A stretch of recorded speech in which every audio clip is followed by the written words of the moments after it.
one nation, under God, indivisible, with liberty and justice for all.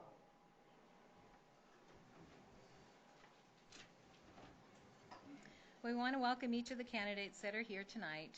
We want to let you know that each candidate was asked to prepare a small paragraph to introduce themselves along with the written answers to the questions that we typically ask each year. The material that they sent to us is located on the wall by the agendas. If you haven't picked one up or haven't downloaded it, it is available online as well. We also want to let you know we have some housekeeping items. They include, there's a microphone located on each table. It'll be shared by 2 people at the table, if there's 2 at the table. Remember to turn it on when you speak and to turn it off when you're done so that we can reduce the noise and the feedback as well. I want to point out that our Deputy Clerk Lisa Smith over here in the corner will be monitoring the 1-minute intervals. Once your time is up, she'll ring a bell. So please, if you would, finish your statement or your sentence at the time, and then we'll move right along to the next person. Each candidate attending will be open for questions by members of the audience. Questions must be able to be stated within 1 minute or less. Responses will be limited to a minute per person per question. Candidate names will be called upon by myself in the order that they appear on the ballot. So from this side down, we start with Counselor, and then as they go in the order to School Committee and then to Water Commission. At 7:30, we'll begin to finish the questions at hand, and the candidates will be given an opportunity to provide a summation each. Members of the audience will not be permitted to make speeches for candidates. Questions from the audience can be submitted to the moderator, myself, either in writing or you can ask them up here at the podium. Is there any question? Anybody have any questions? We're good? All right. So at this time, I can take questions for the council, and then we'll move to the school and the water. So we'll begin with questions from the audience for council. There were no questions submitted ahead of time, so we just want to know if who wants to be first. All right. If you don't mind. I don't at all. What are your top 3 priorities for your term if you're elected? We'll start with Joe Jean. What are your top?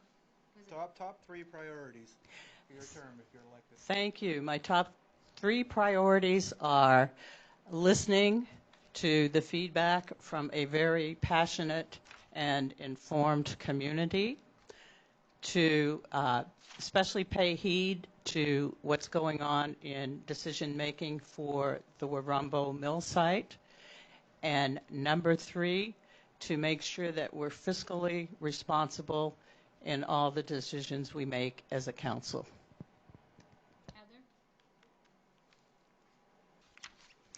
Heather? I would think the top 3 priorities for me would be to kind of have a pulse on what the community is talking about, what is important to people in town. I would like to make sure that all decisions include Lisbon Falls and Lisbon, so that both sides of town feel included in all aspects, as well as the Warumbo Mill site. I know that's going to be a pretty big hot topic in the next little bit, to make sure that the money used or the money coming in for profit on that would be used responsibly as growing the town in a positive direction. Thank you. And Clifford? Number 1, I think after hearing a few things from a group of committees that are held right here, how do we engage the community? How do we hear what the community is trying to say? Surveys are great. It's very important to hear from our community. There are certain things, I think, app-based. I think the Town of Lisbon app would be a great way to communicate with people, and that would be something that I would want to push forward so that everybody in town could have easy access to communicate with us, whether they're here in person or not. A full review of just some of the larger fiscal items that we've committed to, understanding where our money's going, where our tax dollars are going, and then to kind of piggyback on the hot topic of the evening probably would be the Warumbo Mill. I think that's going to be a hot topic for most people in the community. And through those first few pieces of what does the community want, how do we afford it, and then putting that into place for such a big project here in town. Absolutely. And Harry, thank you. Hi. I think my first thing would be to learn my way around, like Robert's rules, the rules of the game. Being a counselor, I want to make sure that I'm in step with the process of becoming a counselor. The other thing would be I would like to study some of the major studies that have been going on in the town regarding, obviously, the Warumbo project, but also our sewer department, our water department. I know those things, I pay for those, so I want to make sure that those are up to speed, and I know that we're looking at replacing a lot of the sewer lines in town, so I'd like to see where that process is. And the other one is the status of our budget. I'd want to see where our budget is, where our line items are, how far we're expended, what's expected in the future. So those are the first things that I would look at. And Raymond? I'll probably echo a few of them. So first thing, as Harry said, I like to learn the system, the processes, and all the processes that go with it. I've never been a councilman, so I can't tell you what that entails until I do my homework and absolutely dig in, which I will do. I'm committed to it, very much so. That's one of the reasons why I'm running. I'm here to listen. I do fact finding. A lot of people will have opinions or suggestions. I'll take it in, write it down, but I do have a lot of Lean Six Sigma background, so I do a lot of problem statements and I do a lot of fact finding, right? So I won't give an answer if I don't have the facts, right? I will get back to whoever asks me a question. I'll get you the right answer and I'll get you the real answer. May not be an answer that we both want to hear, but it will be factual. Second thing is I'm very familiar with budgets. I run Elmer Technology, so budget is second nature to me, so I will definitely look at the budgets, what's going on in the town, what it's being spent on, what's being taken in, how much is going out, is it being balanced properly. That's something I can bring to the table. I'd like to look at that. I also like to meet and greet. I know a lot of people in the town. I lived here for 55 years. I do know a lot of the residents, but I do tend to go and knock and talk, right? I want to hear what they have to say. I know I'm one of them. Not many of us come to these meetings. I was definitely one of them guys, right? At the stage of my life, I just didn't have the time running the businesses and stuff. I do have it now, but I am going to go do that and personally meet people, understand what the concerns are, whether it's, whatever facilities, that could be the town garage, the landfill, whatever, right? So that's my goal. Okay. And this is a perfect question to continue with the school as well. Leonard? Sure. Top 3 priorities? Well, the first priority that I see is communication. This year, starting school is a perfect example. 2 days before school started, we didn't have bus schedules. The start of school wasn't officially communicated until a week before school. One thing that our community, I think everybody can agree with, is right now we're in a transformation period. What are we going to become? We're trying to attract parents and young families to our community, and if our school district isn't meeting that same goal and those same ideas of broadening communication and being opening and welcoming, we're failing. We're not going to bring those families in. Communication and building trust in the school committee again. At one time, committee was really trusted. Lately, you talk to anyone about the committee, I don't even want to talk about it. I have no interest. They do whatever they want. Let's bring everyone back into the room and build that trust, build that communication, and work together to solve the problems that we have. Thank you, Leonard. And Margaret? I think it's important just to learn what the current priorities of the school board are. The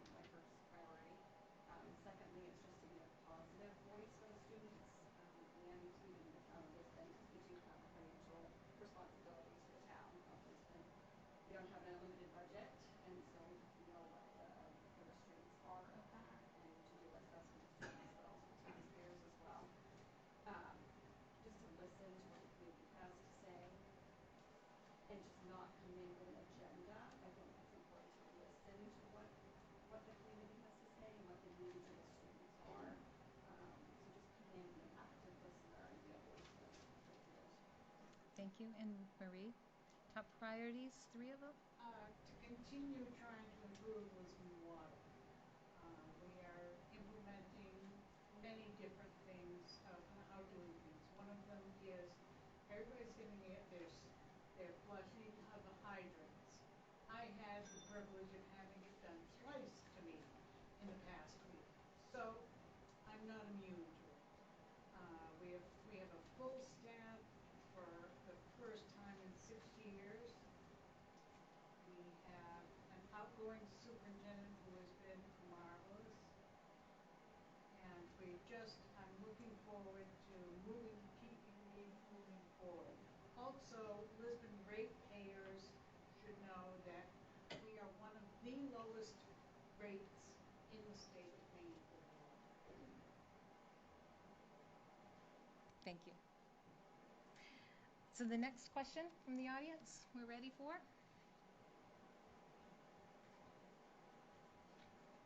Oh, did you forget to turn on your microphones? Oh. All right, hang on to the microphone so you don't forget. Sure. Sounds good. Again, thank everybody for coming. It's really kind of impressive to see the group of people we have here tonight. So mine's more of a budgetary issue, or not even an issue, it's a question, which is always, I don't care what department you're in, it's always the budget, right? It comes down to it. So Lisbon isn't unique, I should say, to any other community where every year we have expenses go up. The town roughly, and don't mark me on these numbers, but every year just to keep the town maintaining the same way, it's about a $250,000 increase to the municipal side and almost a $500,000 to the school. So we're talking almost $750,000 yearly. Our budget goes up just to maintain the same services we have. With the water, the water department's doing a great job, but as we hear some of the concerns with sewer, water, and everything else, I mean, our utilities are actually falling old, right? I mean, we have water and sewer lines in town that are quite old. Lisbon always seems to be chasing, as other communities do, just keeping their infrastructure up. So we could spend endless amount of money yearly trying to keep up with that. My question is knowing the idea that every year things cost more money, I'd like to just hear from your thoughts on the budget when it comes to the taxation. I mean, do you think a yearly increase in taxation is acceptable, or do you think that, curious what your thoughts are when it comes to taxes? I mean, some people in Lisbon agree or think or have a hard time understanding about taxes when they go up and go down, but this was thrown to me my first time. I actually went to council. I had a council look at me and say, so exactly what would you do with our budget? And it was actually kind of an interesting first time to meet. But I'm just kind of curious to hear what your thoughts are, if you think our taxation is too high or too low, and what you would actually do if you think it is too high, what you do to actually make improvements on infrastructure. Thank you. We'll begin with Joe Jean. That's quite a question, Fern. Full minute. Yes. I think that your question really applies to the communications in town, as I see a huge challenge in making sure that the community understands what's going on and that we communicate adequately what expectations are. And I certainly hear and feel for everyone as things continue to go up. But I don't know that there's any ultimate response to that. That's reality. And again, I think talking to people, this is what reality is. This is what we get every year, but we have to pay more for it every year. And we all realize that from our personal budgets. So again, I think it's very, very important to communicate and get people's understandings. And thank you. I know everybody wants me to say I'm just going to lower taxes because people seem to think that's what's going to be the end solution, but that's not really what a solution is. I would have to say I can't really give a very specific answer without looking at every line item in the budget. I feel like some lines maybe have extra money that ends up in the general fund that we can look at spending in a more productive way and look at potential grants or other resources that are out there to kind of help move Lisbon in a positive direction, move us to having better infrastructure, and hopefully not, skyrocket taxes. Clifford?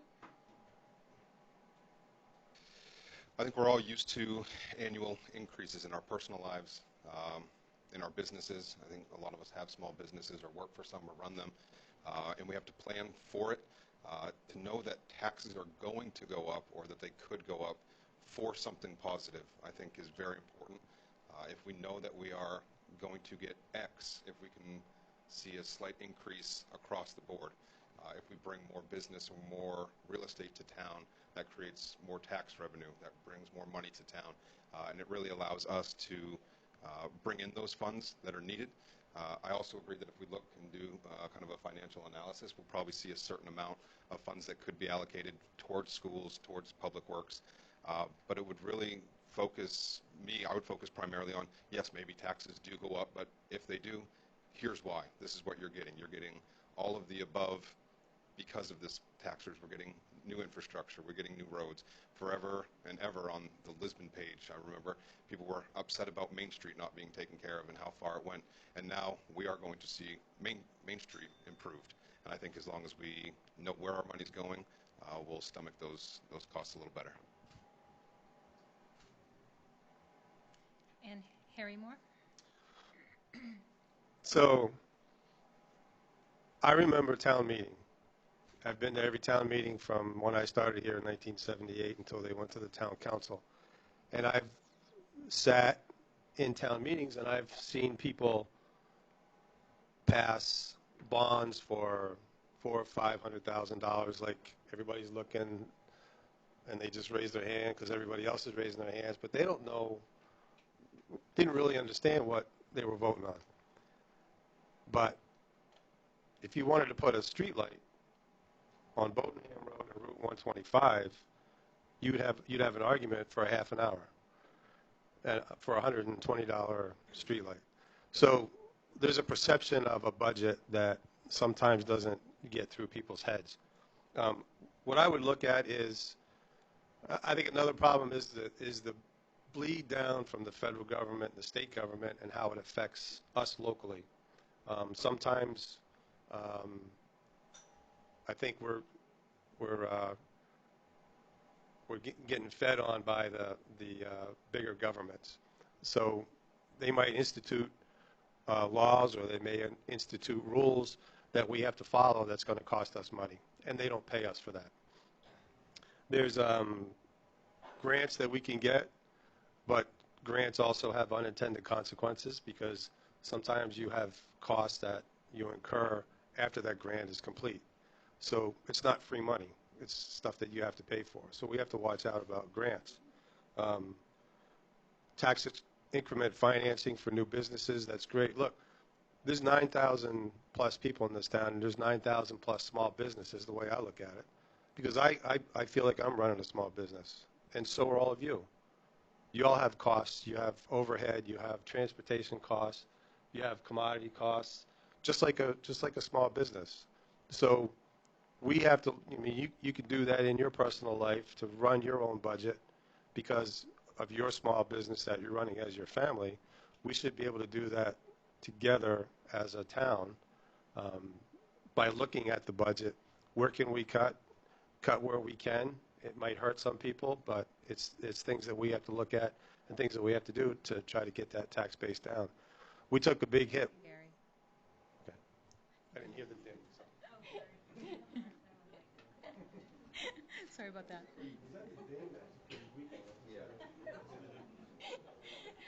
Raymond Robichaud. All right, budgets are always interesting to talk about. I have to do one every year.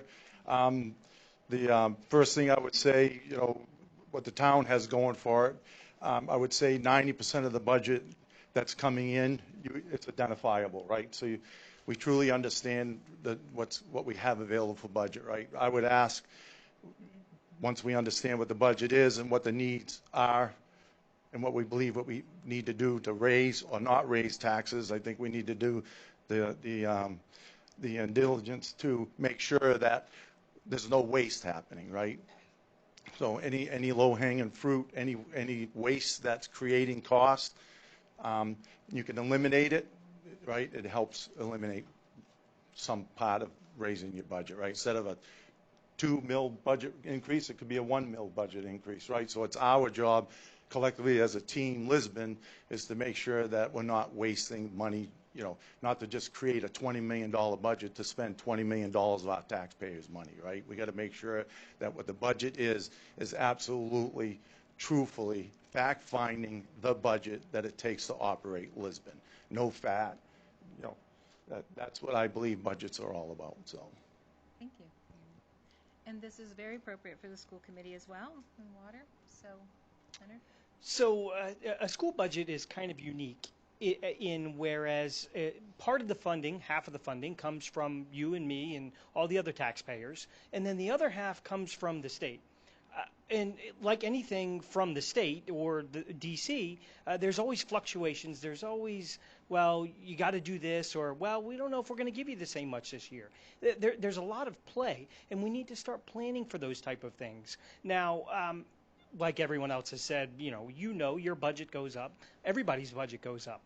But we need to look at the contracts that we have, look at the ways that we do things, and find creative ways to save money through attrition.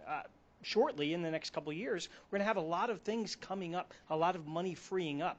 So we need to take that money and either give it back to the taxpayers or spend it wisely. Turn every nickel into a dime as much as we can and prepare for the future.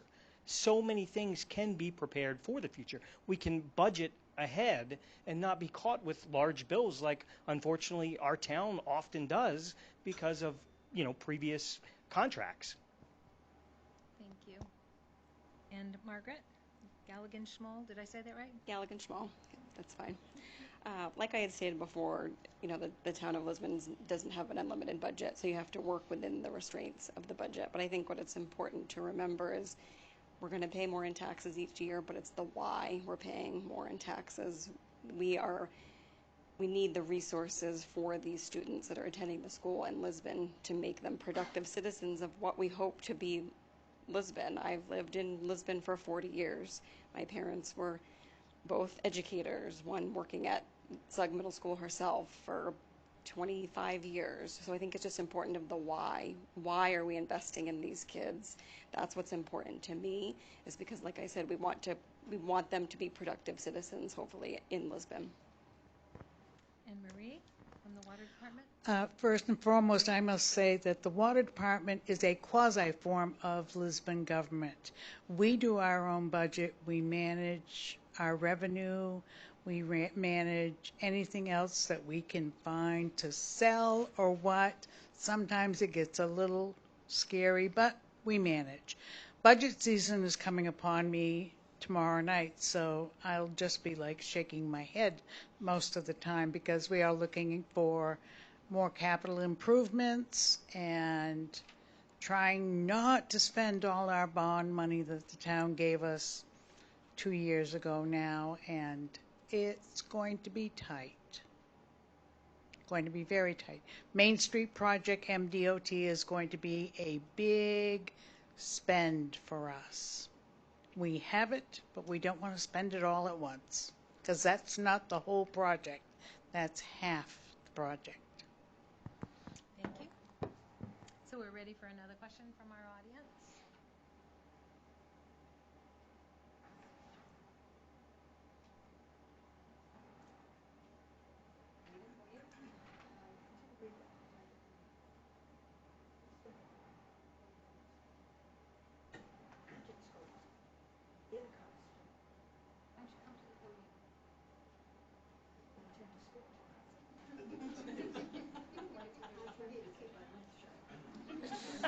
Please don't. That's not true, Doc. You made a good comment. Budgets go up, but you didn't finish that. Incomes do not go up. Some do, Absolutely. but a lot of us, incomes do not go up. This needs to all be taken into consideration when you do your budgets. I like a comment about grants.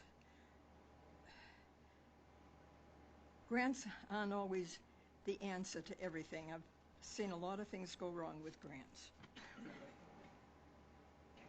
If I could just, Use your mic, yeah. thank you. Now, you hit on a very important point. It's no secret that we're not a large city. Our resources are limited. But at the same time, we also need to think about us, the people that live here.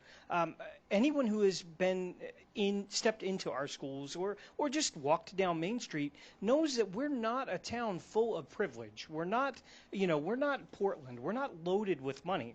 And many times in the past, we've kind of misused the funds, not intending to be, but we've never planned for the future. But as you said, we need to take into consideration the families that can't afford an extra hike. Or when we're going to go ask for that hike, we need to explain why we're doing it, as you said, and make the case instead of just, okay, well, we're going to pass this. And, well, our last school budget passed with just over 300 people in total voting. That is a problem, and it's because we're not communicating. We're not walking out on Main Street and saying, hi, I'm from the school committee. What are your priorities?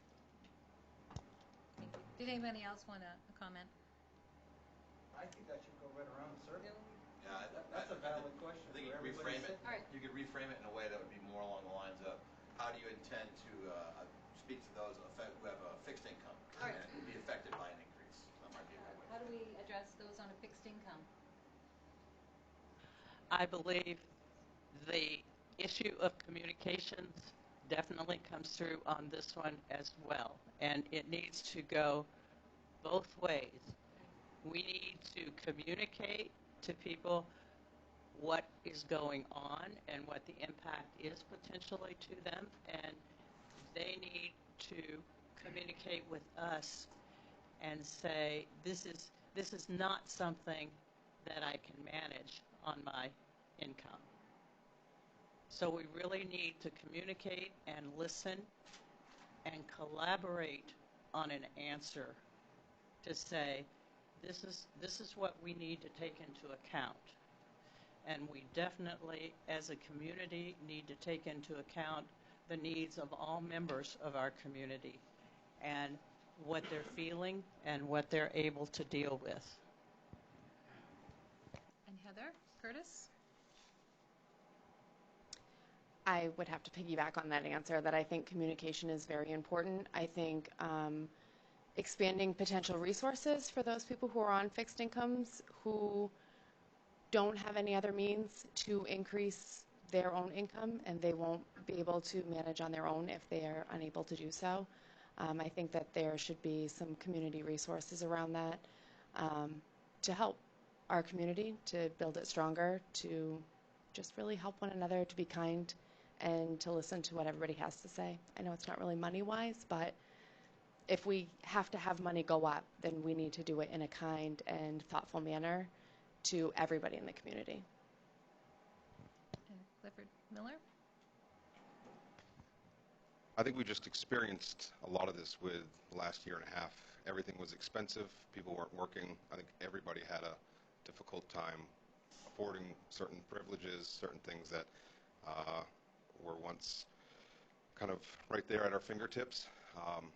If we look at what worked well, there's nothing that says we couldn't provide something for a group of individuals that might have a hardship to come to this town and understand their hardship and say, hey, if this is where you're at and you know nothing is going to improve financially, we can freeze your taxes while you're here.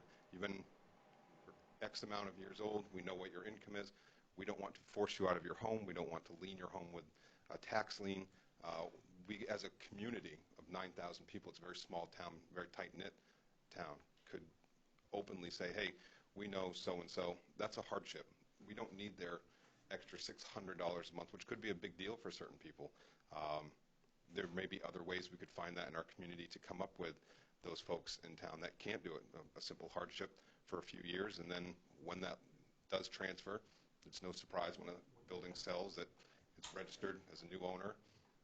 That could then fall out of hardship and then go back to a standard mill rate where taxes are then brought up to snuff. But we wouldn't want to push anybody who couldn't afford to continue to live in this town out simply because we want to raise taxes. I think there's enough of us in town that could bear some of that burden.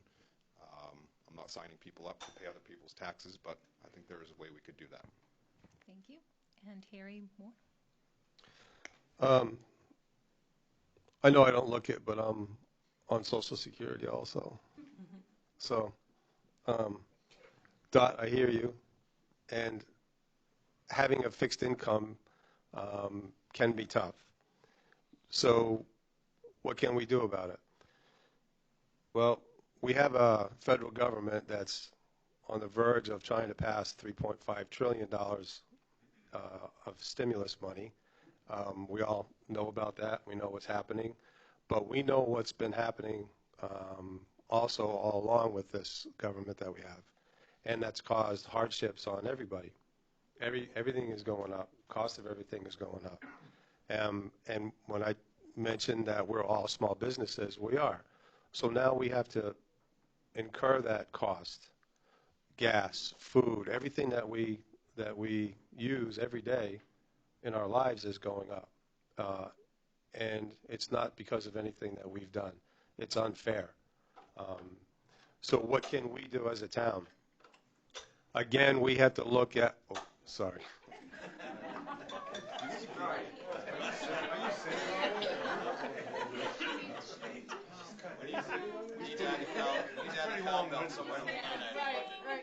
Well, at least she's not throwing it yet. Thank you. Raymond Robichaud? Dot, that's a very good question. You know, I got a mom, 91 years old, lives alone on Center Street, Houston Park. Definitely has a hard time. She's been on a fixed income now for 30 years, right? So she's learned to adapt. She's learned to give up things, which is not right, absolutely not right. I don't know the answer to that question. It is a great question. I don't even know the ratio in Lisbon, right? How many senior citizens do we have in Lisbon that own property that are struggling with taxes, right? I would hope we know that. If we don't, I think we should, right? And understand how many people we have living here that are struggling, that have their homes. Like my mom's owned this home for 65 years, right?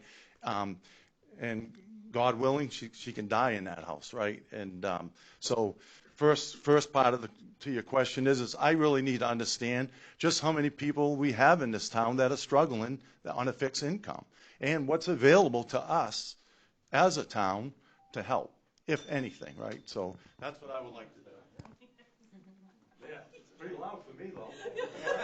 She favoritism over here, a little favoritism going on over here. I know he was in the police department for 45 years, but come on. So, Leonard, you've already answered the question. It's Margaret's turn.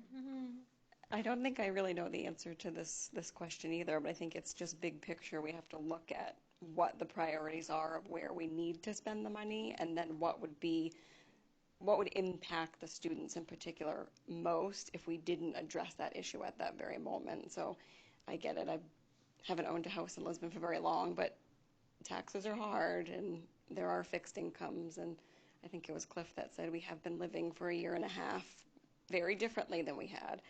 So it's about making choices and what those priorities are. Thank you. And Marie?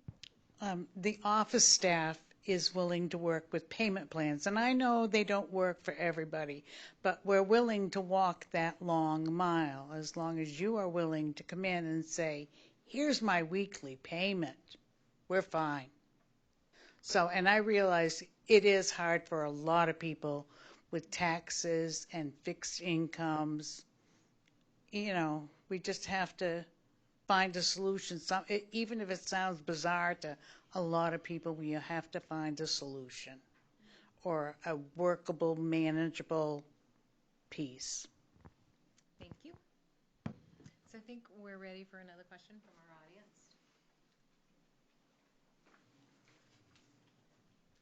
I have one. Object right now, Twyla. Can I object right now, Twyla? You two are two close friends. I have a question. One of the things that every town provides is essential services to one degree or another. And I often have heard over the past years is, what do you get for your taxes? And some people think we get a lot. Some people don't think we get much for our taxes. So I'm asking you, each one of you, what do you think we do as essential services what do you think of what we do as for essential services in town? And if there is a different priority for you, what would it be? Joji, you're up. Thank you for the question, Dawn. I'm not sure that I know the answer to that one. I have heard exactly the same types of things that you're hearing, and I think that listening to input from the community as to what direction they want to take that, I think is a first step, and then working with the community to see how we can better serve our community. So again, it goes back to communicating what our goals are and then saying to the community, what should our goals be with essential services? Heather? Curtis? I think the number one answer to this would be communication. I think a lot of people don't necessarily know what we have available for essential services that are offered to the community, that are offered to the average, person just wandering around Lisbon. And I think if we could communicate better, as Cliff stated earlier, updating the app that we use for town, I know that would be really beneficial to a lot of people to be aware of what's available to them, what is out there, and just communicating better as a town would be great. And Clifford Miller? Letting people know what's available is important. If you don't know what's out there, you don't know what to ask for. The app, it's non-existent yet, but I think it could. Everybody in, I feel, the world is comfortable getting on some sort of messenger or some sort of application. And a simple Town of Lisbon app that's on everybody's phone, iPad, computer, whatever it may be, would allow people to interact with the people that make the decisions. We could get feedback on where do we need crosswalks, where do we need streetlights the most, where do we need essential service, what needs to be cleaned, what needs to be pushed back, certain simple things, what's broken that needs to be fixed, which could be improved. Hearing what they have to say in a timely manner in real time creates an ability for us to come together as a group, multiple groups here in this building, and determine what next steps are going to happen and how quickly they can happen, whether it's through budgetary, volunteer work. We have some phenomenal people in town that would volunteer time to help certain people, whether it be taxes or laborious works. But the communication and hearing what they have to say is key. Thank you. And Harry? So for essential services, I think of police, fire, EMS, public works. So sort of in a nutshell, that's what I see as our obligation for essential services. So obviously police and fire, you're talking about public safety. Everybody wants to feel safe. Everybody wants to feel that their kids are safe. So to me, those are top priorities. Everybody wants to make sure their roads are good, that the potholes get filled. So public works, as an essential service, we have to have what we need to provide the budgets for roads, potholes, and things like that. Transfer station, obviously, everybody gets rid of their trash. They want to make sure that they can get rid of their trash. That's another place where the budget, you notice that the fees for the transfer station went up. That's a part of trying to recover some of that budget problem. Thank you. Raymond? So for years, I've heard the same thing. A lot of discussions out there, what are we getting for our money? I think a lot of it is because they don't understand what we even have, right? To Harry's point, what we see is fire, police, transfer station, town, the public works. That's what they see. What do they use? Not much of it, right? If you're not a troublemaker, you don't get Harry to visit you, so you're not using that service, right? So if you're not ill, you're not using the ambulance services, right? So a lot of the services that are available is just not daily used. So I think they get themselves to believe it's a service, that's not worth the taxes without understanding what the services are, right? So first thing I don't even know all the services, right? I'm not going to lie, right? I can name off 4. Is it 12, 10, 15? I have no clue, right? And so I'm probably one of them guys out there that live in Lisbon that don't know all the services that are available and why it costs us to run the town, right? So that's one of the things I would like to do is absolutely understand what that really means to me and the taxpayers.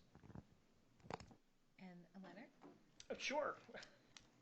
I wanted to say that, the school district isn't an essential service, but really it is. They are the future. Like I said earlier, our town is rapidly expanding. Hopefully, that's what we're pushing for. So, let's treat our school district as an essential service, because one day those students, I know my kids, are hopefully going to be taking care of me when I can't take care of myself. But let's build a school district and a school department that allows those students and prepares those students for the future. And hopefully that future will be here. Hopefully they'll decide to, move to Kelly Park or one of the other developments popping up and stay right here and help our town, our community grow even stronger. We're competing against not Portland, not Chicago. We're competing against the world. And that's something that we need to take into account with every penny and every decision that we make. Margaret? I feel like we're at the end of the line, so we may repeat quite a bit, but I think it's just knowing what the services are. But I think what's important too is that when folks have complaints or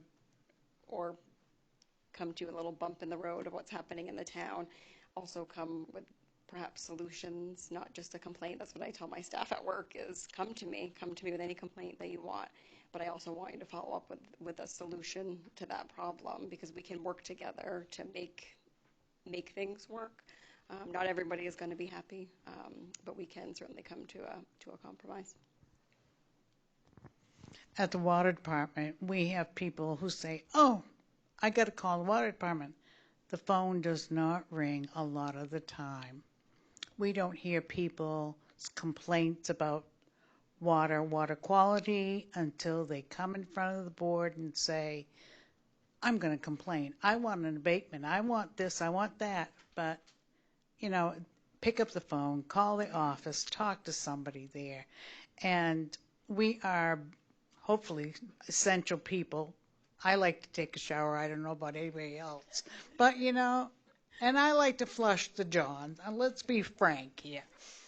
And I want it to run right. And that's what we're trying to do at the water department. Thank you. Then we're open for... Do we have any other questions?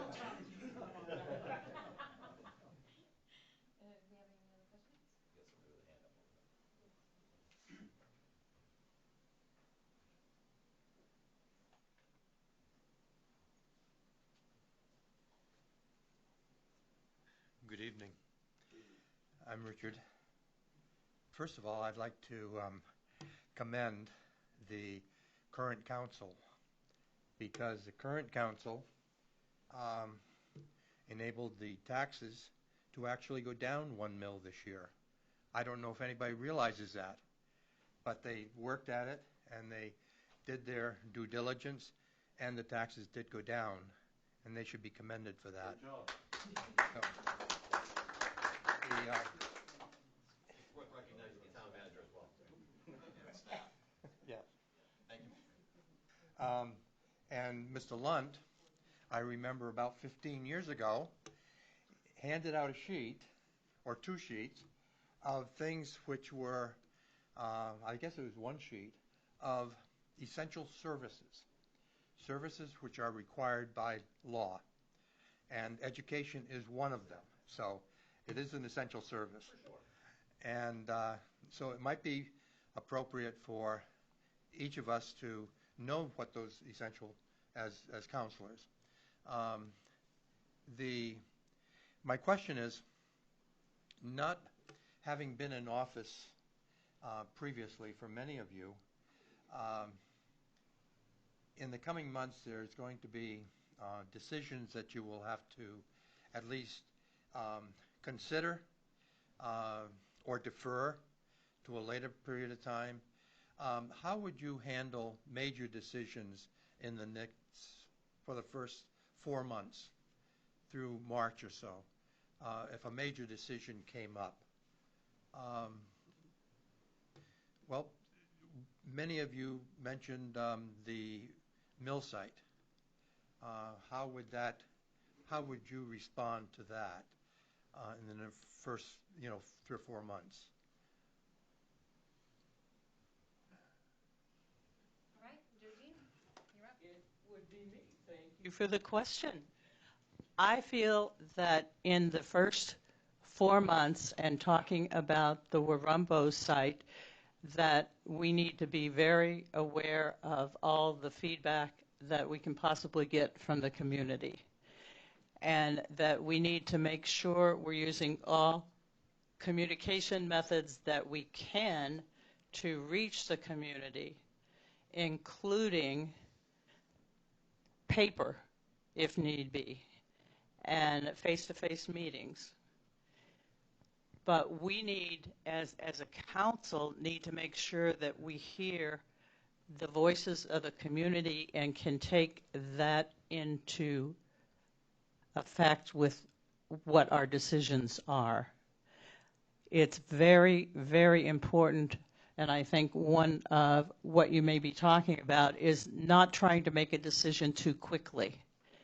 And this is what happens sort of with the Warumbo site, is a decision was made on how to come to a decision which had to be relooked at. And I really celebrate the fact that that is being relooked at now through other resources and the survey that we need to all be responding to. So that is my response, and thank you. Thank you, Georgine. Heather? I think in the first 4 months, I would really lean on council that's currently there for some wisdom and experience of just what they have been through. I would also, if a large decision needed to be made in a quick manner, I would get as much information as I could. I know there has been a survey that has gone out for the mill site in particular, but I'm sure with any large decision, other surveys and other things can go out to the community. Again, back to communication and going out to the community and figuring out exactly what people really want. I don't think necessarily the Lisbon community page is always the best place to get that information from, but you can kind of get a little bit of a pulse on some of the people in town. And just really communicating with everybody, leaning on the people who are already currently on council, because I have only served on the rec committee prior to this. So I would just lean on them for experience and be able to ask questions, be open to criticism and feedback from people if they think that I'm doing a terrible job.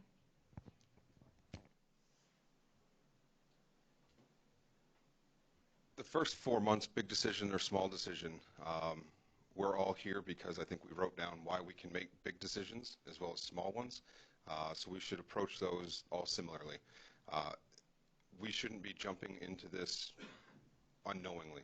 The last few weeks to few months, I've been researching what the town has done over the last few years. What have we voted on? Why did the town buy the Warumbo site to develop it? why did we unanimously vote to do something with this site?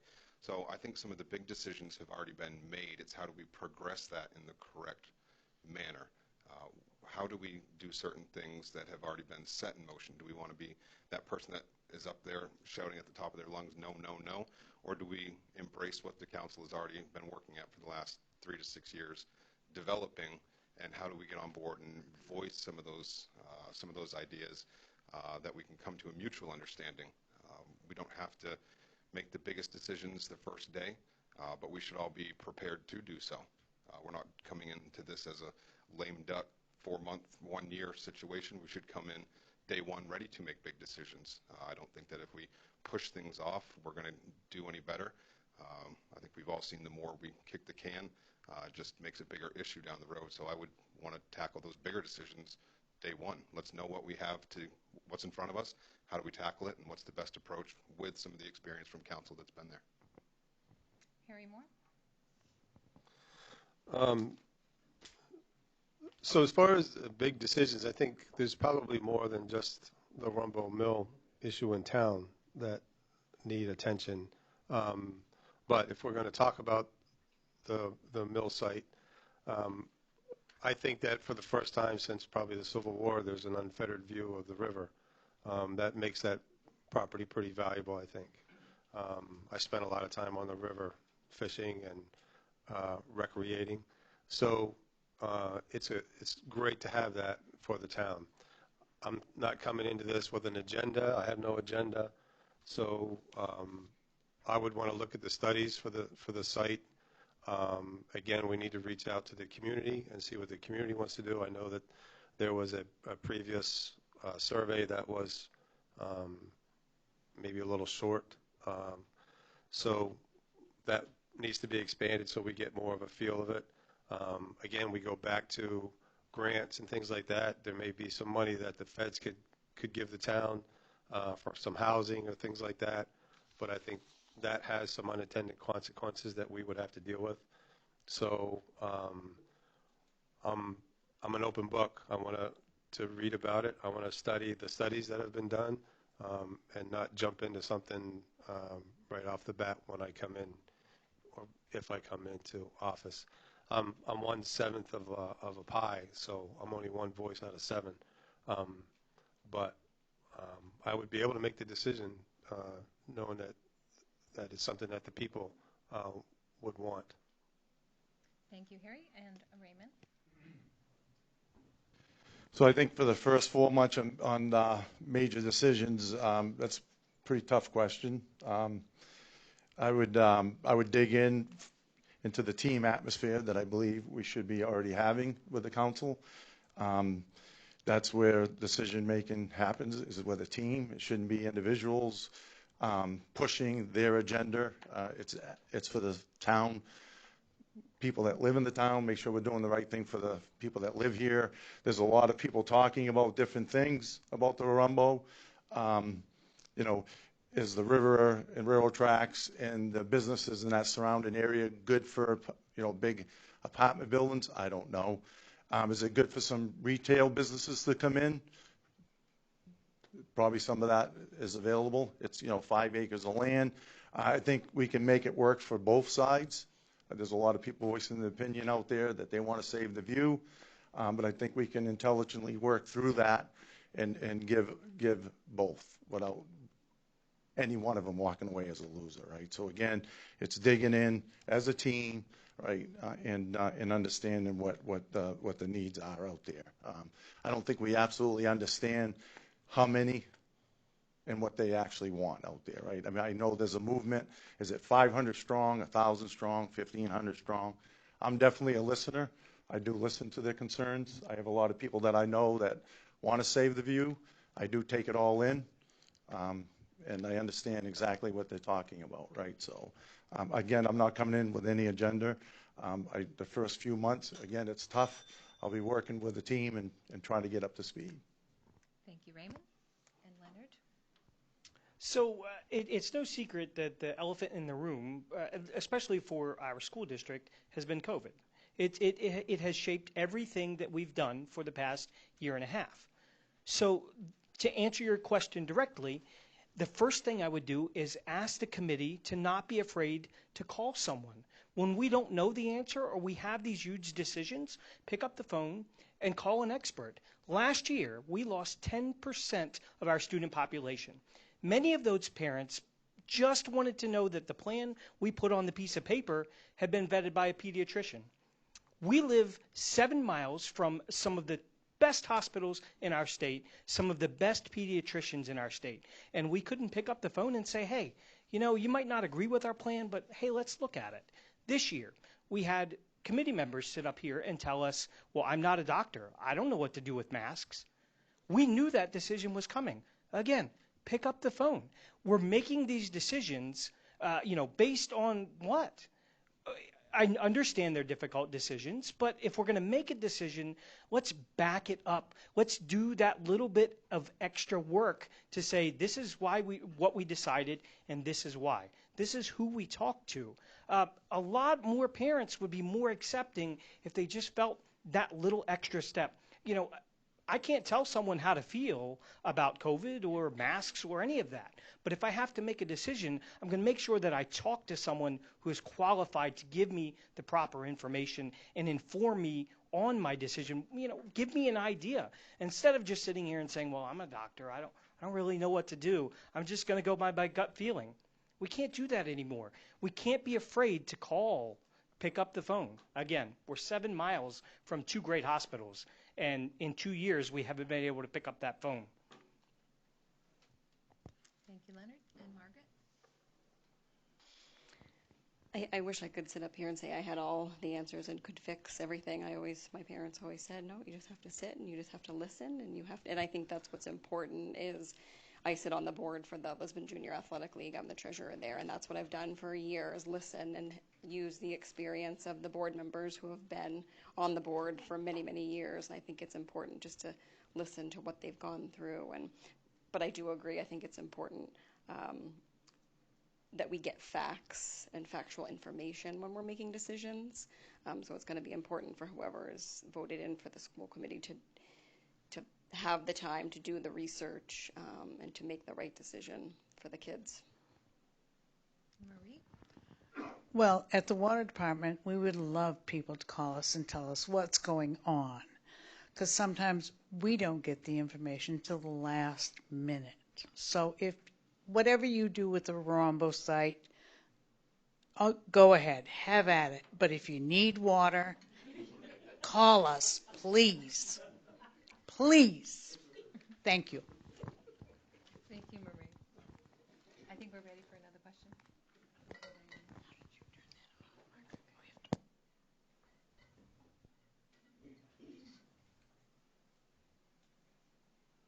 I have a couple of small businesses that I'm just starting up in town.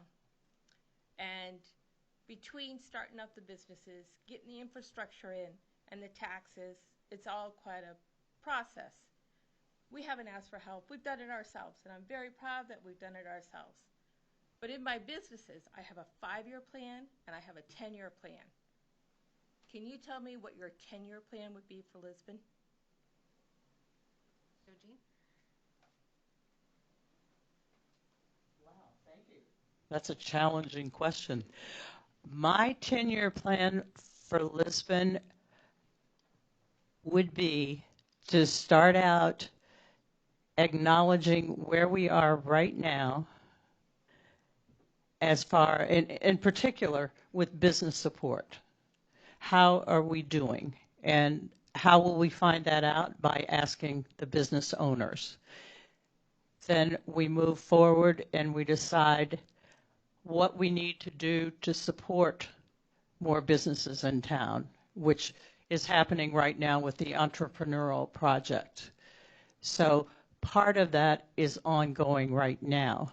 There are some things that need to happen, and one of them is clarity around the expectations about what you need to do as a business. I find that resources may not be easy to decipher when you go in to look at what you need to do to start your business. So that is one thing that is it's not 10 years. It should be much sooner than that.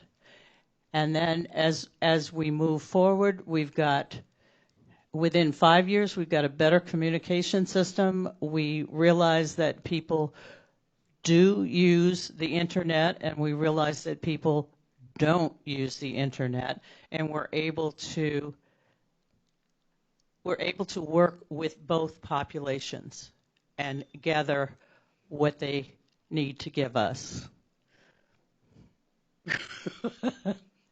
Thank you. Heather? Curtis? I think as far as for my opinion on a 10-year plan for the town of Lisbon, I would read the comprehensive plan and get an idea of exactly where the town council is currently on a 10-year plan, a 5-year plan, figure out where they've already started to move the town. And again, I really just think that the town needs to move forward in a positive and kind direction. We're not a mill town anymore. It hasn't been a mill town for a long time.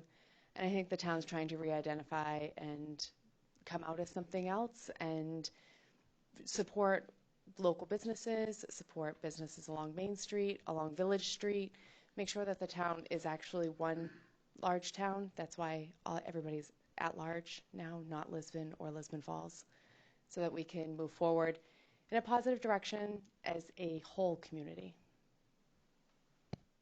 Clifford Miller? So I do a lot of the same type of planning in my world. I think one of the most important things to do is look at where we're at. We're seeing Main Street from when I was a kid that was kind of just a whatever downtown be completely transformed. How do we continue to do that on the Lisbon side of things instead of just Lisbon Falls? I'd like to see affordable housing brought to Lisbon. The current market analysis that we had done for the town is showing anywhere between 200 and 270 new residential units being needed for the town over the next few years. How do we do that and do it affordably? We've heard that cost and income is a big thing for a lot of people. It'd be important to do some of that development with cost in mind. A lot of times we can do these big, huge projects, but they cost a lot to the end user. And we'd want to maintain some integrity to the people that have been here for a long time. So I think one of the first things I would do is continue the development process where the town is matching, or there's a grant to match the business owners. That way it's not so heavy on one way or the other. You have a joint approach to redeveloping or revamping certain pieces of town. And then I think we look at what we are going to build for the next 5-10 years, and is that affordable and sustainable for the people that are here and the people that want to come here. Brunswick's very expensive. Topsom's extremely expensive now. People are being pushed kind of out of those areas. It would be nice to keep Lisbon as that nice, affordable bedroom community while still maintaining some of that picture right there is such a lovely picture. I'm staring at it all night long.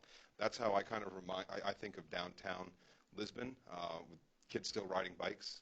It's safe, and I think there are certain things we could do. Safety as a number one, with affordability quickly following.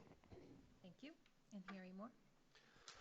So a 10-year plan, and you mentioned small business, and you have costs for that small business. You have capital, you have commodities, you have transportation, you have postage, you have whatever you might have to deal with as a small business. We all have to deal with as a town as well. So if you're looking 10 years out, we don't know what that looks like, but we need to be able to plan for whatever comes our way. So I would think that we would need, first of all, to restrain our spending. We've got to look at our spending and how we can restrain our spending over time. And we talk a lot about the Rumbo Mill site, but what about capital outlay for the fire department or for public works? Do we need an excavator? I mean, you could spend $300,000-$400,000 for an excavator because Public Works says they need it. Well, do they really need it? Are we better off if we rent an excavator for projects that we have to do instead of having that outlay, that money that turns out to be tax money that we have to pay for? So looking out 10 years, we're going to look at our equipment. Those are the big money items. Our sewer lines, again, a lot of them are deteriorated. The water department, all the time, we get water leaks. So water mains that need to be taken care of. And Raymond Robichaud? That's challenging, a 10-year plan. So, yes, it is. So, I still have to do it. you do. But very challenging for any household, businesses, town. Putting a 3-year plan in is more realistic, more apt to be more successful. I think we have to go at it like a pie, right? You're going to eat one slice at a time, right? I think our vision needs to be is where are we today, and where do we want to be in the future, right? So 10 years is a long time. Definitely we should have a vision for 10 years.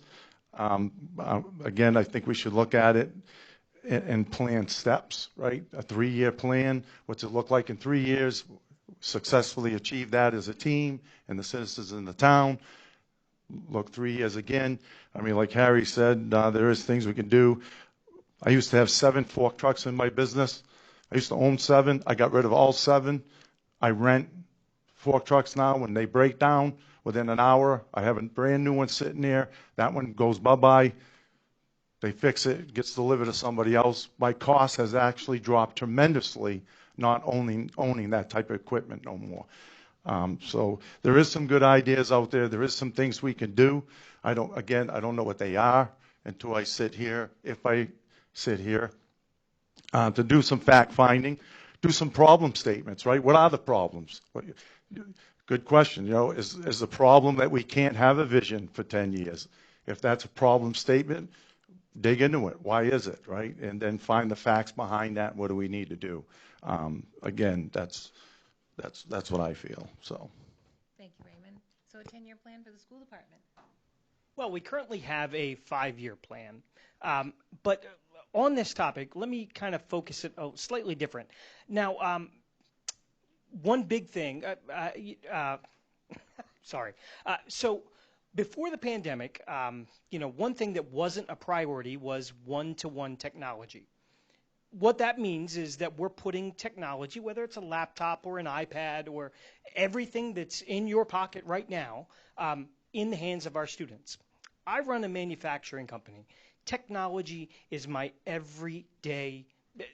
Without technology, I couldn't ship products all around the world. It took a global pandemic and a forced shutdown to make one-to-one technology a priority for our students. And this is what I'm talking about planning for the future. These are things that every other kid in the world is having access to, and they're going to use those things. We can't think about what we did yesterday, pen and paper. We need to think about where the world is going tomorrow and make sure that those ideas are in our plans. Obviously, we need to find creative ways to do that, find ways to save money while doing that. But if we're not preparing our students, if it takes a forced shutdown to say, well, guys, maybe we should teach the kids how to use laptops properly. What are we doing? We're not preparing our students for tomorrow. We're preparing them for yesterday. And I think we all know where that's going to get them. Thank you, Leonard. And Margaret Galligan-Schmall? You're doing great with the name. I think 10 years is hard because I think if we've learned anything during this pandemic is that we have to be flexible and we have to be nimble. So sometimes plans that are sort of in stone, we just don't come to fruition. In my current role at my job, we have to set a 3 to 5 year plan, but we also have to learn that you have to be able to change things on the fly. If something's not working, you have to be willing and to look at what your plan is and make adjustments to that plan. So it's hard to think of 10 years, which I know you stated you have to do, and I know it's important for the school board to do that, but I think we have to deal with, especially getting out of these 18 months, we need to deal with what's happening right now and have more of a short-term plan, 3 to 5 years, of how are we going to support these students, because this pandemic has been hard. For adults, for the students, it hasn't been easy for them, and I think we need to think about how we can support them through this. And Marie? At the water department, we plan all the time. We have a 10-year plan, but have a water main break and see what happens to your budget. It really hits us hard. We try. We know that there's original pipe in town from way back in whatever. So we do our best. We do have that, looking down the road type issue, but give us a water main break and start laying pipe that costs you $125 a linear foot. That's just the pipe. That's not the connecting. It's expensive. We have drive-by meters now in 2 of our districts, or 1.5 of our districts. So they will not be going to people's houses. They will not see these people in their driveway going, who are they? So, we are working for that, but we're not there. We're trying. And like everybody else knows, we are trying to get equipment. We're trying to get things, but the backlog is unbelievable. Unbelievable. Thank you, Marie. So we are open for another question. Good evening, Norm Albert. So I just wanted to, I've heard some great stuff from all of you tonight, and one of the things that kind of popped for me the most was engagement. I heard us talk about paper, and I heard us talk about apps. I'm excited to hear engagement in general, because I think that, to Mr. Lindham's point earlier, about a little over 300 people passed the school budget in June, and I know when I came on board, that was one of the big issues, that June elections don't count because they're soft elections, not many people show up. So I would challenge and ask the question of, how do you envision engaging a community going forward with 21st century problems, with 21st century technology, and then getting them there if they're not apt to want to get there?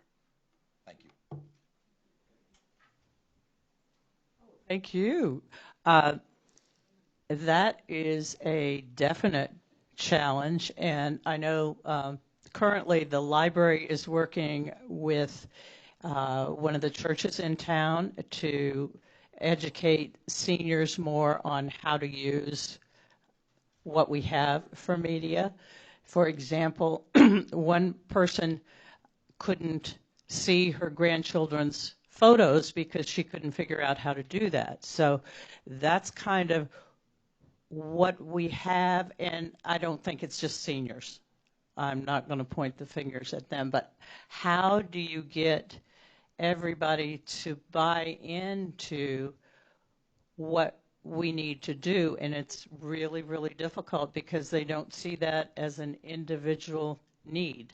There's a lot of other things that come in the way.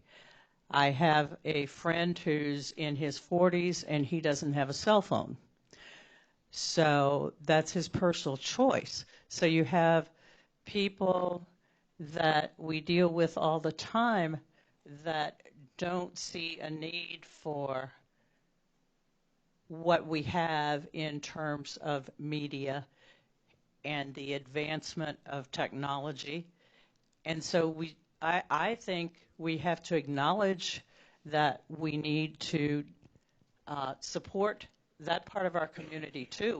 We can't just leave them hanging because they don't have the resources. We need to continue to figure out how to communicate with them and how to open an avenue of communication. As Marie is saying, pick up the phone and call the water department. Well, you can pick up the phone and call town offices too if you have a question. Thank you. I think the media gap is very difficult because you do have a wide range of ages and a wide range of availability for what people have. Like you said, somebody doesn't have a cell phone. They're only going to probably have the paper that comes. To get more engagement, I do know we could run ads in the paper because that does get delivered to every single home, whether people read it or not. I always look in there to see if there's something that I might actually miss in town because it's been printed in a newspaper and I have missed it. I do know that the Lisbon app does leave a lot to be desired. I love that it's out there and that I can pay my water and my sewer bill through the app and it takes me to the right website. I think that it can be really improved. And as far as people who don't have access to the technology, I think there's plenty of Girl Scout or Boy Scout troops or other youth organizations through the churches that can work with the senior community. I know Lynn does great things over at the rec department with the senior center, and really just getting a list of names of people who need assistance in getting them information, getting them, word of mouth, and getting them what they need. And I think that our youth would be better for it if they can start helping some of the people who need help in town. Thank you, Heather. And Clifford Miller? Using the brick and mortars that we have in town, the rec department at MTM, the old Lisbon Elementary, one of the great things now is that technology, basic technology, is not expensive. We could outfit a couple of small office spaces with a couple of inexpensive laptops, iPads. A lot of these things can be donated by local business owners that would like to see the engagement. And through that, I know Mark and Lynn do a phenomenal job over there. I've approached them to do a senior cannabis education. That's one of the fastest demographic growths in the country, is that age group. And I thought, how great would it be to inform them of what is what. And we talked about how we could do that. And if we could utilize some of the brick and mortars we already have with some of the technology pieces. We have a person here who does a lot of technology. Maybe he has some insight into how we get a IT center for those people that might not be able to afford it at home. They don't have internet at home. Maybe they just need a place to go learn. We're doing a great entrepreneurial thing with the Freemason building in town. That's a great step to kind of move forward in engaging people that might not have the facilities or the know-how. If we can get them together with the hardware in hand, a simple half hour to an hour once a month could really open the eyes to a lot of people that might be struggling with technology, and even how to just properly open, close, simple basic things that we all take for advantage might be very foreign for some, and a quick half hour here and there could really open the eyes to a lot of people that would allow them to engage, which is one of the biggest things. We're all talking communication. If these people in town don't know how, but they know there's a place to do it, then they could go and get the assistance to learn how to communicate with the people here and the others throughout the community. Thank you. And Harry Moore? It's a great question, Norman, and making sure that we get the word out to people through technology is great, unless they don't know anything about technology. There's people that don't have computers, they don't even have cell phones. So it kind of jostled me when you were talking about how do we get to these people. And I think I would look at the community policing model that we used in the police department.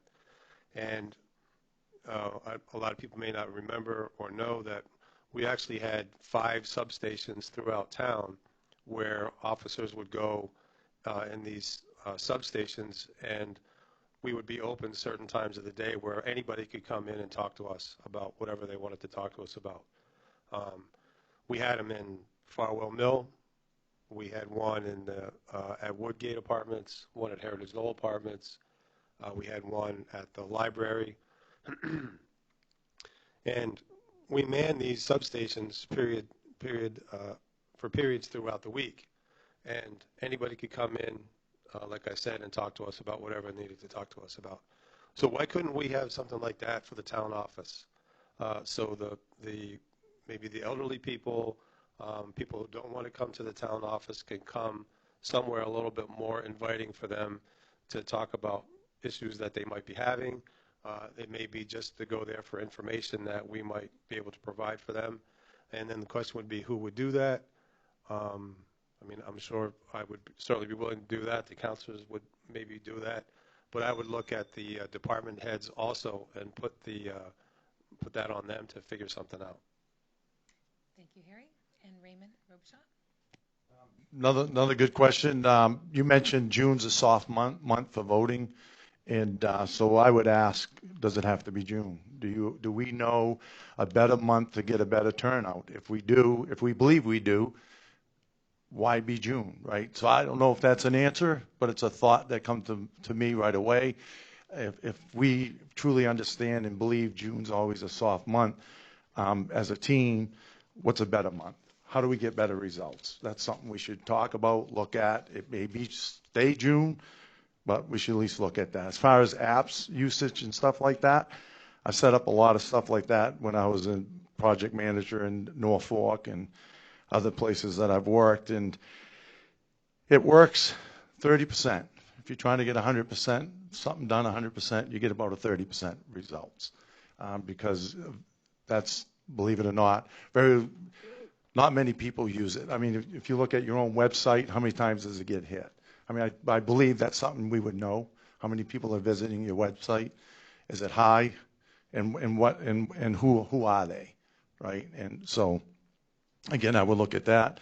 I would look at also to satellite. Satellite is us. I believe we got to go to them. They're not going to come to us. A soft turnout is exactly that.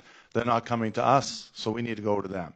I am more than willing to knock on doors and introduce myself, introduce the plan, where the town is heading, what the concerns are, get their input, and see if they'd be willing to come out and help us make a better decision. Thank you, Raymond. And Leonard? So it starts with making sure that the information that we're already providing is correct. Our school calendar, for example, was created in April and basically finalized the second time in June. As of the start of school, we still had the incorrect school calendar on our website. We're telling parents, well, just call, ask questions, go to the website. Well, if the information we're putting on the website isn't even correct, all we're doing is sending mixed signals and confusing new parents. Now, I have 4 kids. I've been to, every open house for 10 years. But put yourself in the place of a brand new parent or someone that is just moved to the district. You're already overwhelmed, new school, new kid, all of that good stuff. And you're seeing mixed signals. You're getting an email that says one thing, and you're looking where you're supposed to, and this says something completely different. We need to appoint someone. We used to have a position like this, a community relations position. We need to appoint someone, or at least bring those responsibilities back, so that there's one person making sure that the information we're communicating is correct. And where it's not correct, we're fixing that. Use the PTO Facebook pages. Use all of the resources that cost nothing to make sure that we're communicating proper, concise information. And then if somebody has a problem, we can say, listen, we've gone 10 miles to get this information from you, and here it is in 10 different places. We can solve a lot of the communication problems just by going that extra step and verifying what we're sending out. It's, you know what, and also we have how many students slip something in their backpack? It's not that difficult. Thank you. And Margaret? We all agree, whether it's for the school board or the town council, that the way that we communicate is obviously important, and we just can't assume that everyone has a cell phone or has an iPad. There's been some really great ideas thrown out there, but I think just going back to the pencil and paper and putting a sheet in the kid's backpack, it's right. It does seem so simple to me. Just having the 3 kids. One who's in pre-K. That's how pre-K usually communicates. It's in the backpack, right? Because they're little, but once you get up to the middle school, it tends to be electronic. But again, we just can't assume that everybody has that privilege, really, to have an iPhone or some type of smartphone that you can actually open up a PDF. So I think we need to go back to old school mailing of information that parents really need to see, because while we're trying to teach our children to be responsible, we are ultimately responsible for them until they reach the age of 18. So I think it's important that parents are just informed. So. And Marie? Well, I guess I'm going to take and age myself. I've lived in town 35 years, and I remember town meeting. Some nights we were counting who came, and there wasn't 100 people there. I understand it's a soft election in June, but sometimes that's just the way it goes. We could go back to town meeting, though. You could revert yourselves back, just for an example. I have childhood memories of town meeting. I'm good with that. Little PTSD from Mr. Wall shutting people down, that's all. So the floor is open for another question. The floor is open for another question. Just one more, if I'm allowed. Second one. So, I mean, we had some pretty interesting discussions tonight. So there was a fun one that I actually attended a meeting one time, and it makes you really think. So, budget's always tight. I mean, you never actually seem like you have extra money. I mean, the council's actually gone through a lot of different spells over the years. I remember when the economy actually dropped quite a bit, and there was 150 to 200 homes going into foreclosure in town. And I remember one night here having a meeting of how many streetlights we can close off in town so we can save money. I mean, it was a legitimate discussion. We actually did. We cut $10,000 out of our budget. Didn't make a lot of people happy, but we cut any non-essential streetlight out of town. So talk about low-hanging fruit. We've been through that. And one of the things that we've done is through that, and Harry would contest to this, is we used to have departments in town that actually were well-manned and well-staffed. And through that time, we cut out anybody that we didn't feel essential, but they were essential. But the problem is we never really replaced them. It's been forever us even trying to get the police department back to where we were, 10 years ago. And that's with the town office too. So, I mean, there's a lot of challenges and a lot of things to work through. But on the other side of that, the question I have to ask is on the fun side. So if someone was to walk into a council meeting or a school board meeting or the water department and say, I have $5 million that you can actually have if you have a great idea for this town, what it would be best used for? Oh, please, What- come to the water. What would that be? And it sounds like an easy question, but in the back of your mind, I mean, what do you think that would be best served? Because there is some always great opportunities for the community, but we never have that opportunity. But if you were forced at that and you actually thought always in the back of your mind, what would be great for Lisbon, what would it be? And with Joji? Wow. Okay.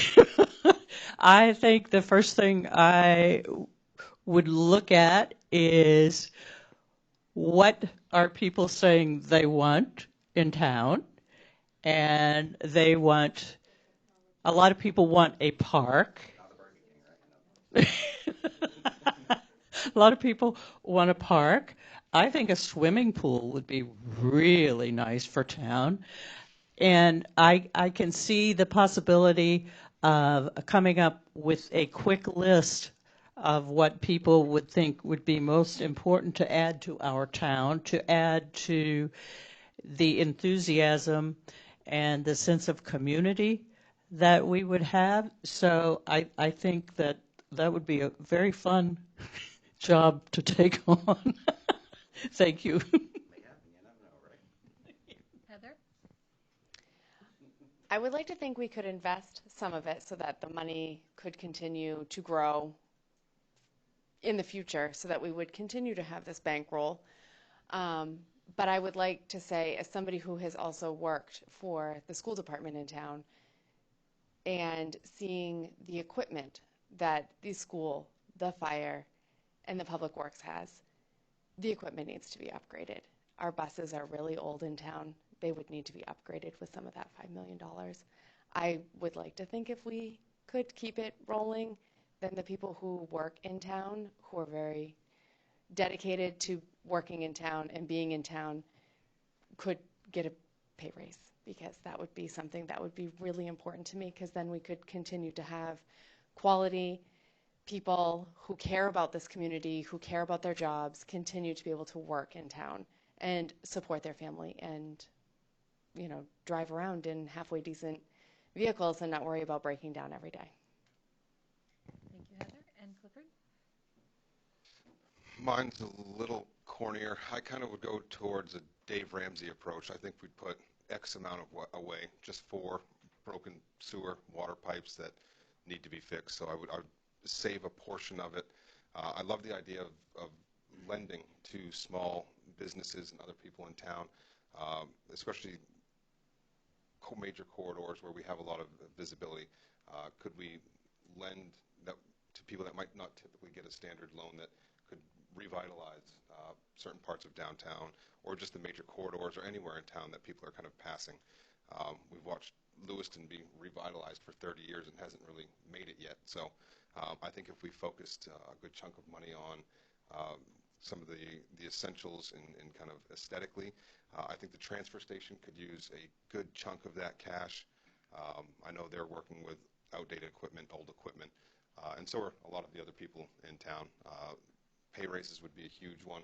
We've seen inflation almost triple for some certain services, so if we could increase the wages, put some money aside, and then kind of aesthetically please the community, I think that would take up $5 million pretty quick. Thank you, Clifford. And Harry? My first thought was, wow, $5 million. Is that coming from you, friend? No? But I would say that my first thought was tax forgiveness. So I would look at that money, and I would look at some of the infrastructure projects that we need in town and see what that would cost, and put a big chunk of that money towards that, and the rest of it, do a tax holiday for the taxpayer.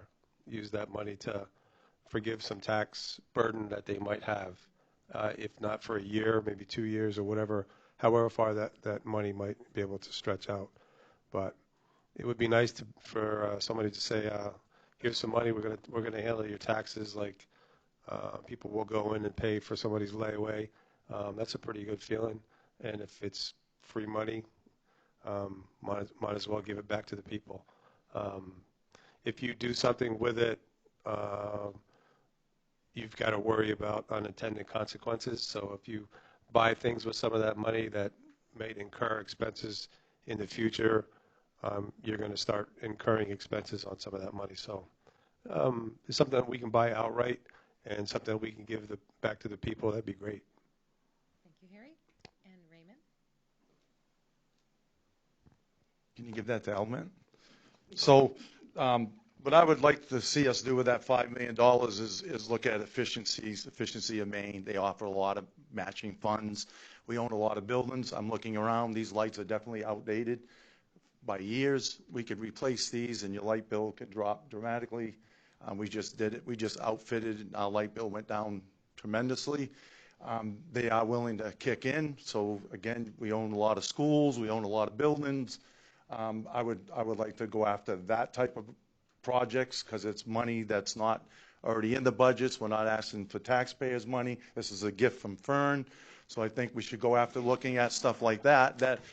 And it has a yearly return, right? So once you go after that stuff, the taxpayers reap that benefit year after year, right? And normally they set you up as a 10-year plan for stuff like that, right? So that's a good thing. Heating, go after them for heating. We have a lot of buildings that we heat. They help us understand how to insulate properly, how to heat properly, maybe change the heating systems out. That $5 million can get rid of old equipment, get more up-to-date equipment, uses less fuel. That's what I would like to look at, right? The vehicles that we use, how can we make them more efficient? So it continuously returns back to the citizens. Thank you, Raymond. And Leonard? Well, selfishly, one of the first things that I would do is double or triple the teachers' in-classroom budgets. Their budget is about $200 a year. National average is $212 a year. So, we're just short of the national average, but every parent knows how much money each teacher pulls out of their own pocket to supply their kids with, again, our community is what it is, and teachers go that extra mile to help out. Since we can't, buy a brand new middle school on $5 million, I guess we could check Amazon, but I would try to figure out a way to somehow find more room at the middle school or put that away in hopes of, someday hitting the lottery and building a new middle school. We've been putting a size 10 foot in a size 8 shoe for over a decade now. We've done a lot of work to the building, but it's almost like throwing dirt in a hole that really doesn't get you anywhere. we need to replace the structure. If I could squeeze maybe another 10 mil out of you, we could just go buy a new school. Or maybe look at something like Poland did, where it's 2 schools in one, using that money effectively and building a structure for tomorrow. And Margaret? I'm certainly on board with a new middle school. That's where I attended, so it's nice to walk through the halls there now this year. But I think just thinking big picture, and thank you for the $5 million, Fern, we need to look at the resources that the school has and the teachers, because I think that the classroom sizes tend to be a little larger than most families would want. So I think to get what we need, we would need to look at the resources and hire more teachers, hire more staff, because that's why we're here, is to take care of the students. And if the teacher has 25 students in the classroom, that's difficult to manage. It's definitely difficult to manage. So I would say if you could hire more teachers and staff, then that's what I would do. Thank you. Marie? As my mother used to say, save some for a rainy day. She had a lot of rainy days. She made it through. But Fern, just come to the office. I'll be there tomorrow. We'll manage it. And I think you've been talking to one of my classmates who has been buying and buying and buying. So, yeah, maybe. So our time here for questions from the audience has now come to an end. We're going to take a few minutes and we're going to hear your summary comments. If you would be so kind to start with your seat and your name so that the audience knows what office you're running for and your name, and then give us your comments, we would appreciate that. So I'm sorry, what was the first thing you wanted? Start with the seat that you're running for and your name, and then your summary comments so the audience knows exactly which seat you're running for on the ballot.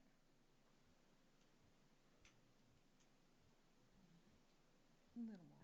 My name is Jogene Keller, and I am running for town council.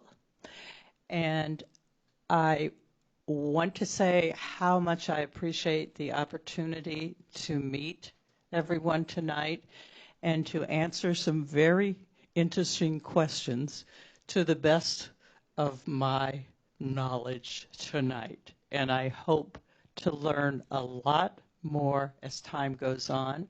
I do want to say I've been a member of the Lisbon community for 40 plus years, Marie.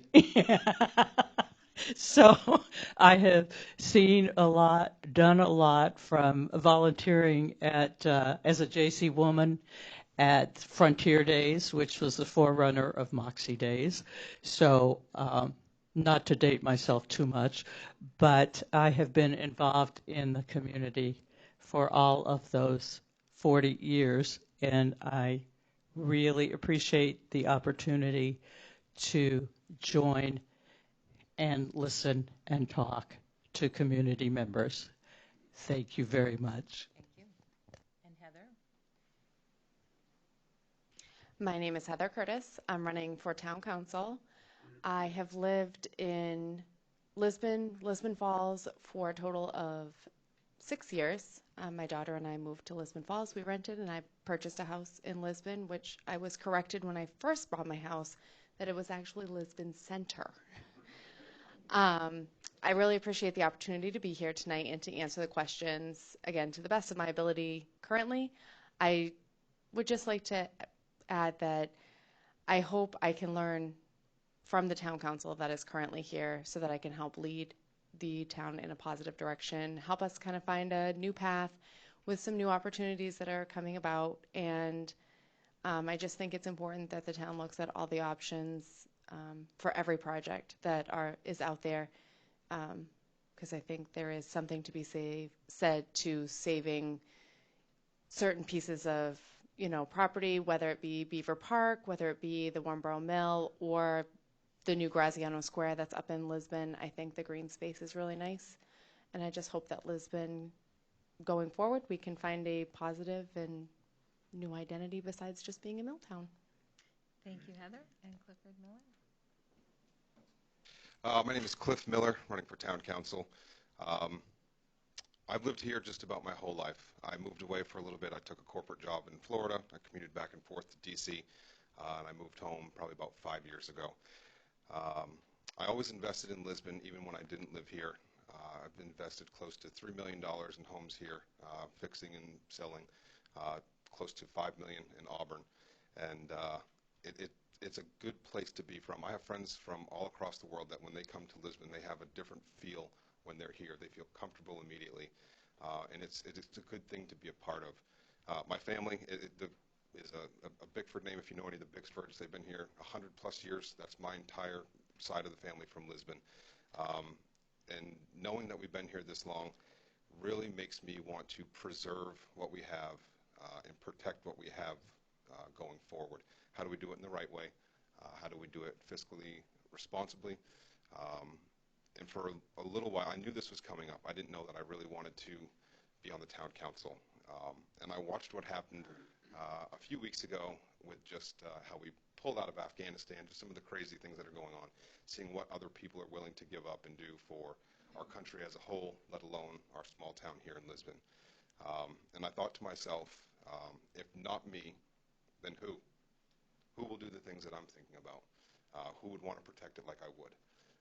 If not this cause, being a part of the community, then what cause? What cause would I be a part of to kind of better my community? And if not now, then when? When would I do something? 3 years from now, 5 years from now, 10 years from now. And I was on the walking path like I do every single morning, and I really thought about it over the weekend, not this past weekend, but the weekend that I decided. And it really just hit me that this was something that I had to make an attempt at. I've run several very successful businesses, both here, Florida, and Michigan. I'm self-employed, so I have more than enough time to engage and be a part of something like this. And I felt that at this point in time in my life that if I didn't at least try to do something like this and keep my feelings for Lisbon sane and strong, then I wasn't doing anything. I'd be a hypocrite just complaining without trying to do anything. So that's why I'm here tonight, and that's my story. Thank you. Harry? My name is Harry Moore, and I'm running for town council. I started here in October 1978 with the police department and retired in October of 2019. During that time, I've seen a lot of changes in Lisbon, and I feel like over that time I've become part of the fabric of Lisbon, in the sense that I've seen the best of Lisbon and I've seen the worst of Lisbon in the job that I had to do or chose to do over that period of time. There's been times when it's been great, and there's been times when it's been really bad. And I've seen what people have gone through.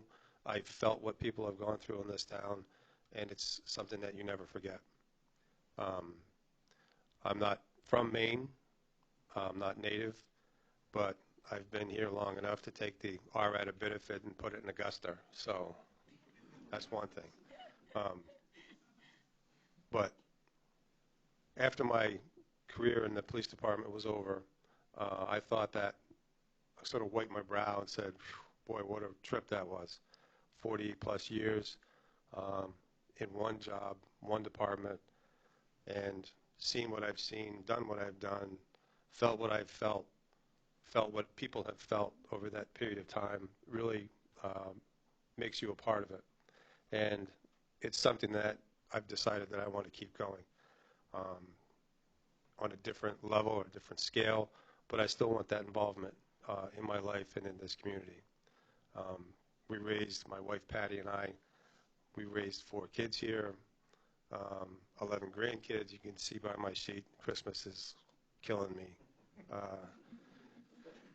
And there was a question about energy, and I think I'm ready to go. I have the energy, and I mentioned in my statement that Patty often tells me I'm full of it, and I think it's energy she's talking about, but I don't know. But so again, it feels to me personally as if I'm sort of a weave in the fabric of Lisbon, if that makes sense. I don't know how to explain that if you haven't been through what I've been through, done what I've done with this town, with the people of this town, been there to hold them at times, been there for them to help hold me at times, and that's something that you never forget, and it's something that is internal, that is hard to explain. But I appreciate everybody being here. I'm glad I don't see anybody here that I've arrested, so that's a plus. Thank you. Definitely. Raymond? My name's Raymond Robichaud. I'm running for councilman. As Harry said, you can see it in my write-up answering the questions. I've been living in Lisbon for over 55 years. Definitely know a lot of people. Heard a lot of good and bad. Been here, good times, bad times in Lisbon. I have no complaints about Lisbon. I think Lisbon is a great town. I've raised two awesome kids in Lisbon, Michelle and Sean. They're doing great. Michelle's a nurse and Sean's a director at the Bowdoin College. That all came through Lisbon schools. The structure may be old, but I tell you, the teachers done a great job. My hat's off to all of them. Again, the kids did great going to Lisbon school. So I have no complaints about Lisbon. I've had multiple times in the 55 plus years I've been here, been married over 40 years. I've had many friends, many neighbors ask me, Ray, why don't you ever run to be a councilman, right? And my answer to them was, it's just not the right time. If I can't put in 150%, I don't want the job. And that's how I've been throughout my career. Every job I have accepted, that's what I give back. So I was asked again this year by multiple people, again, really like to see you run. So I thought it over. The time in my life now, I just turned 63. I said, I'll give it a shot and see if I can be a steward to the town, hopefully leave it in better condition than I found it in, and be the stewardship that I believe I can be and bring to the town. I got a lot of good background. I've had a lot of chief superintendent for 28 years. Director for going on 8 years. I was a project manager, program manager. So I got a lot of background. Looking to help bring it to the table and hopefully do some good things with the team. It's not about me. It's about us sitting here, us out there. That's what it's about, right? We're collectively Team Lisbon, right? And I truly believe that. When you go to football games, which I do go to a lot to, my son's actually a coach in Lisbon. I've been doing it for years. He's been involved in the school coaching ever since he's got out of high school. So I'm looking forward to it if I have the opportunity. If I don't have the opportunity, I thank you for giving me at least tonight. Tonight was very interesting, very educational for me. I'm green. I'm coming in. To me, I'm applying for a brand new job, a job I've never done. I've applied for jobs I've never done, and I've gotten them jobs, and I've done well at them jobs. So I'm not scared to look for a new job. So I'm looking at this as a new job adventure, and hopefully give back to the people that live here. Thank you, Raymond. Leonard? My name is Leonard Lednum. I know it's kind of funny sounding, and I'm running for a seat on the Lisbon School Committee. I'm a parent of 4 kids in the district. From ages 7 to 14. I've experienced every single aspect of the district, from IEP meetings to cross-country travels, you name it. I've learned a lot in that time period, and especially the last 18 months, I've come to realize that maybe not every student and every parent and every taxpayer is really heard or is listened to, for whatever the reason may be. Like you said earlier, sometimes we need to go out and not just sit back and say, well, find it on your own. Maybe it's the compassionate side, maybe it's I don't know. Maybe I have a student with an IEP, and I see her, in her, I see every student. And I'm a father. My wife is somebody who can give our students, our children, wonderful opportunities. And, selfishly, I want to make sure that, we're doing the same for every student in this district. All you have to do is walk through the schools once or twice, and you'll see that not every student has those advantages. So I just want to make sure that we're putting the rubber stamp away for a little while. And not that we shouldn't go along with things and listen, but just bring back a few questions. Ask the questions that represent everyone, even when you don't disagree. That way everyone feels like, well, they're talking to me. At least I have an answer, and I feel like, well, they heard me. It's that simple. Let's just ask questions and make sure that we're doing what's best for our students and their future. Again, they're going to be taking care of us someday. I want to make sure they know what they're doing. Thank you, Leonard. Margaret? Margaret Galligan-Schmall, running for the Lisbon School Committee. I thank you for this opportunity. I see a lot of faces that are very familiar and some that I am glad that I have met. When I was asked, why do you want to do this? You have 3 very active children. You are a full-time employee. But why do I want to do it? I just want to be a positive influence on the students that live in this community. Nothing excites me more than seeing my kids come home and be happy, and I want them to continue to be that way. Not always happy necessarily. There are some tough times, but I just want to be a part of positive change for the students, and I think that as an adult we need to be the voice for them. So I'm really excited. My husband and I had the opportunity to move out of the town of Lisbon. I've lived here for 40 years. My husband has lived 38 years in the town as well. We had the opportunity to leave, and we didn't, because we have parents who raised us to be community members. I coach lots of sports for the kiddos. My husband coaches lots of sports for the kiddos. So just being not just a part of our own kids' lives, but the lives of other families as well. So it really just excites me. Thank you. And Marie?